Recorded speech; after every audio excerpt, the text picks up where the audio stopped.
ধন্যবাদ সাবরিনা, আপনি যেমনটি বলছিলেন উপজেলা পরিষদ নির্বাচন যে ষষ্ঠ ধাপের উপজেলা পরিষদ হচ্ছে যে দ্বিতীয় ধাপে নির্বাচন গাজীপুরের দুইটি উপজেলায় নির্বাচন অনুষ্ঠিত হচ্ছে।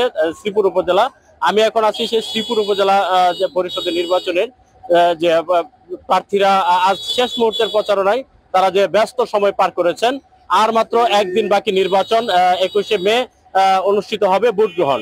সেই ভোট গ্রহণের সামনে রেখে প্রার্থীরা আজ শেষ মুহূর্তের প্রচারণার চালাচ্ছেন। আমি এই মুহূর্তে আছি যে গাজীপুরের শ্রীপুর উপজেলা পরিষদের যে ভাইস চেয়ারম্যান, মহিলা ভাইস চেয়ারম্যান প্রার্থী সানজিদা রহমান, তিনি সেলাই মেশিন প্রতীকে প্রতিদ্বন্দ্বিতা করছেন। আমি এখন আসলে ওনার সাথে কথা বলবো। সাবরিনা, আসলে আপনি তো উপজেলা পরিষদ নির্বাচনে সেলাই মেশিন প্রতীকে মহিলা ভাইস চেয়ারম্যান প্রতিদ্বন্দ্বিতা করছেন। আচ্ছা, আপনি এই যে বিগত দিনে যে নির্বাচনে প্রচারণা চালিয়েছেন, আজ শেষ মুহূর্তের প্রচারণায় আপনি কতটুকু সাড়া পাচ্ছেন? 100% না, 100% সাড়া পাচ্ছি।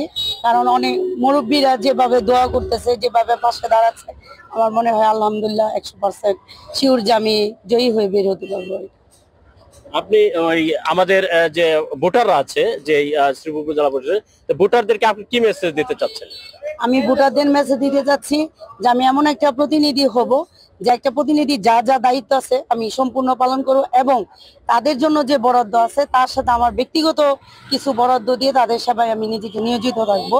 এটা হলো আমার প্রতিজ্ঞা যে আমি একটা প্রতিনিধি কেমন হওয়া লাগে সেটা আমি তাদেরকে বুঝাবো যে আসলে প্রতিনিধি কাকে বলে। অনেকে অনেক অভিযোগ করে প্রতিনিধি নিয়ে, কিন্তু আমি চাই একটা আদর্শ প্রতিনিধি হইতে তাদের জন্য।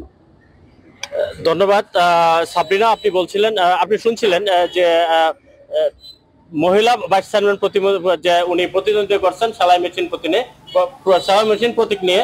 আসলে এই ছিল আমার কাছে গাজীপুরের নির্বাচনের সর্বশেষ পরিবেশ।